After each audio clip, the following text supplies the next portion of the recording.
What's up, everybody? It's Man of Low Moral Fiber here. My name's Luke, and today we're going to be taking a look at the Butcher as part of my Does It Suck series. The Butcher is a pearlescent Hyperion shotgun that has some very unique characteristics.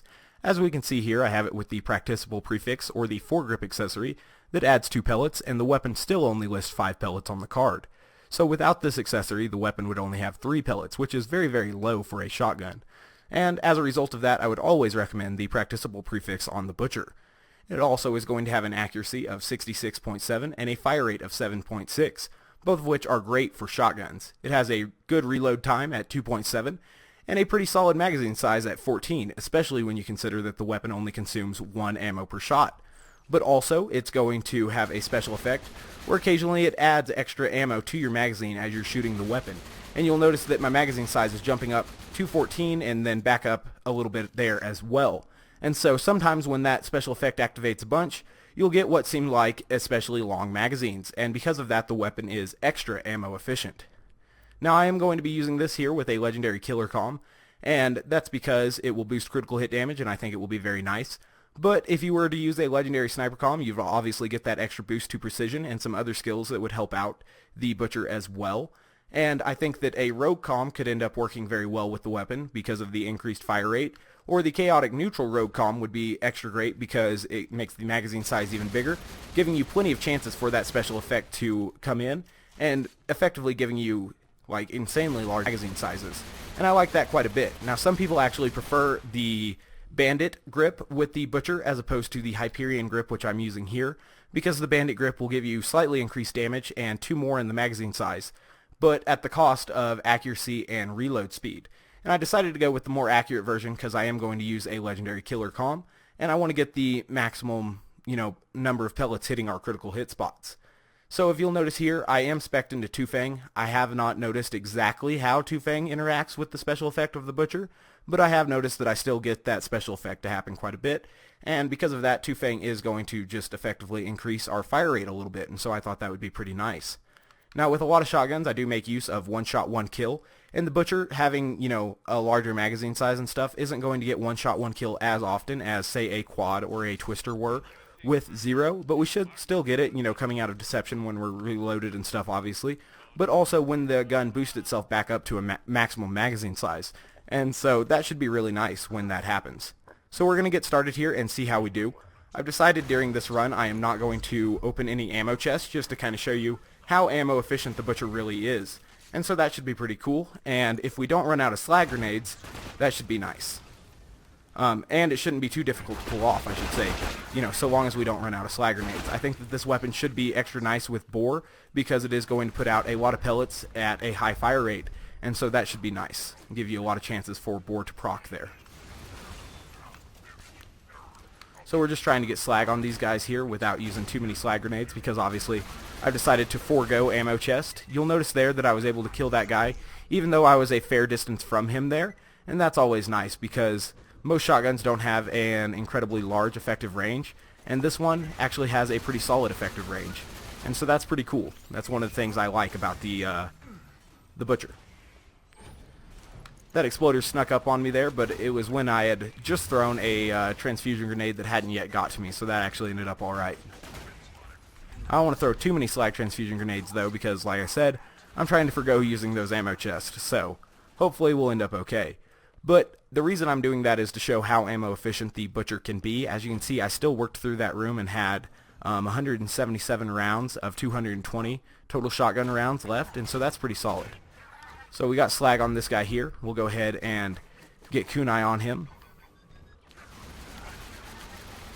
And as you can see, he's dead pretty quickly. So that worked out pretty well, and we'll be moving forward now.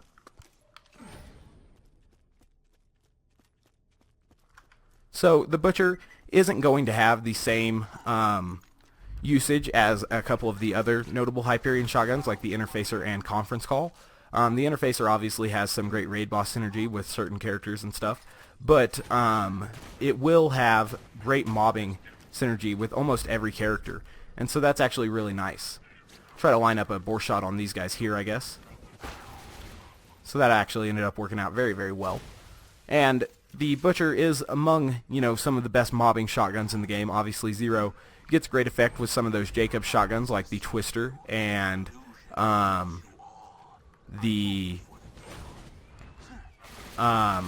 sorry, I lost my train of thought there as I was executing that guy. The quad and the orphan maker, all of which I consider to be top tier Jacob shotguns. And it's just a little bit different and very unique in its usage and everything like that. But it's still, I would consider it, a top tier shotgun up there with the interfacer, conference call, orphan maker, quad, and twister. I think it's right up there. And so that's pretty cool. I like the Butcher quite a bit, and it's definitely a great mobbing shotgun. I've actually used it more on Maya than I have on Zero, but in my limited time using it here with Zero, it's doing pretty well. I was playing a little bit aggressively there and almost ran into some trouble, but we ended up being alright. Cool.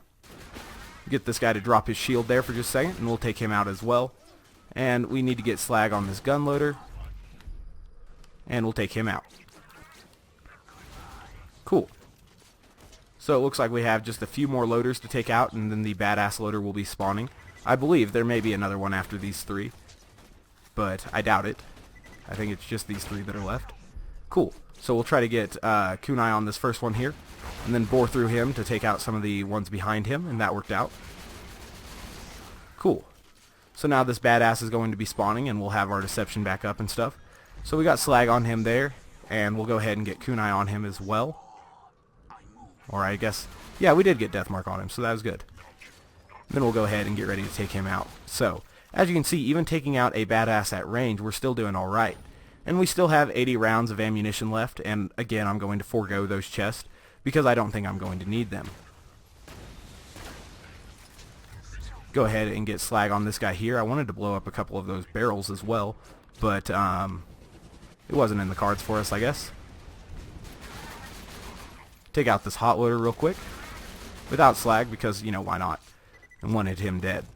Alright, so we'll get slag on this guy here, and then we'll get ready to take him out as well. Neat.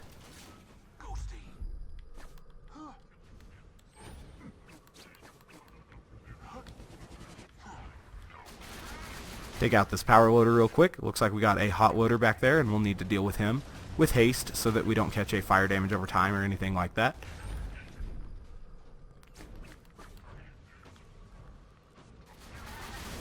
Excellent. So we dealt with the hot loader. There's a junk loader back there that we need to deal with.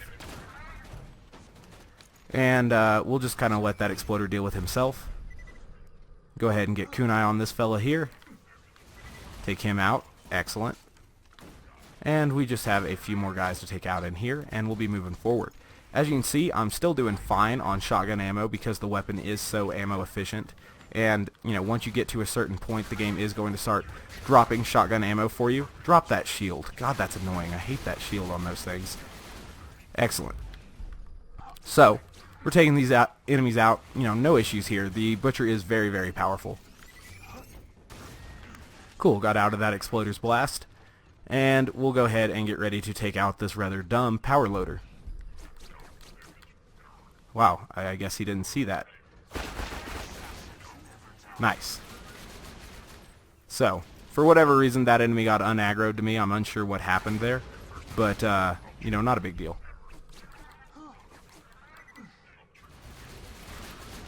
Take out these enemies here. As you can see, I have more ammo than when I entered the room, and I haven't even opened any chest. So, that's a little bit weird, and sometimes that will happen when using the Butcher. But it's mainly because the enemies were dropping shotgun ammo for me, and then I still had so much shotgun ammo coming to me for free and stuff. Cool, so after this we'll go ahead and get ready to take on Hurley and his friends. Again, still without opening any ammo chest or buying ammo. I have 95 rounds of shotgun ammo, and that should be more than enough to take out all of these guys. Beyond that though, I only have 6 slag transfusion grenades, which may end up actually being the limiting factor here, but we'll see what happens.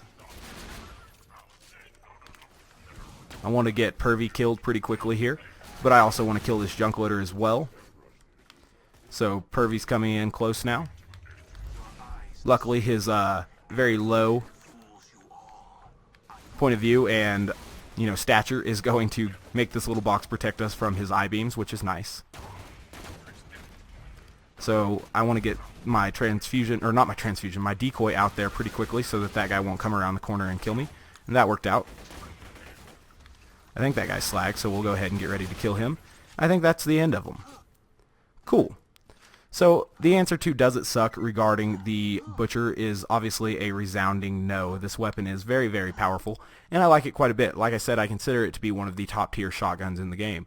There are a lot of good shotguns in this game, and this is definitely among them. Obviously, it has a couple different usage scenarios than some other shotguns, but it's still very, very powerful. I'm unsure about this weird texture glitch that's going on here as I spin this weapon, but that's not really a big deal. So as always, guys, thank you very much for watching. I do appreciate it. If you haven't yet taken the time to subscribe, please do so. I'd appreciate that as well. Like I said, I don't think you could go wrong with any of the gun comms that I usually use here on Zero for the Butcher, but, you know, I prefer to use it with the Legendary Killer, but I might test it with some other things as well. Obviously, it was very powerful. So one more time, guys, thanks for watching, and I do hope to catch you next time.